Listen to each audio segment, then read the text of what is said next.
ஜெர்மனியில் பண மோசடியை எதிர்த்து போராடுவதற்கான ஒரு புதிய விதி மார்ச் 1 ஆரம்பிக்கின்றது. இது பண மோசடி அறிக்கையில் கட்டளை சட்டம் என அழைக்கப்படுகிறது. இந்த விதி வங்கிகளை பாதிக்குமே அன்றி சாதாரண வாடிக்கையாளர்களை அல்ல என தெரிவிக்கப்படுகிறது. வங்கிகள் இப்போது சந்தேகத்திற்கிடமான பணப்பரிமாற்றங்களை மிகவும் விரிவான மற்றும் தரப்படுத்தப்பட்ட முறையில் முறைப்பாடு அளிக்க வேண்டும்.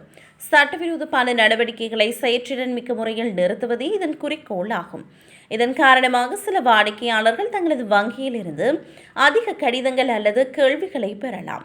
புதிய விதியின்படி வங்கிகள் அசாதாரண பரிவர்த்தனைகளை சரிபார்க்க வேண்டும். பெரிய பரிமாற்றங்கள், அடிக்கடி வைப்பு செய்யப்படும் பணம், சர்வதேச கொடுப்பனவுகள் மற்றும் தெளிவற்ற கட்டண நோக்கங்கள் ஆகியவையும் வங்கிகளால் சரிபார்க்கப்பட வேண்டும். ஒரு பரிமாற்றம் சந்தேகத்திற்குரியது என ஒரு வங்கி நம்பினால் அது நிதி புலனாய்வு பிரிவுக்கு தெரிவிக்கப்பட வேண்டும்.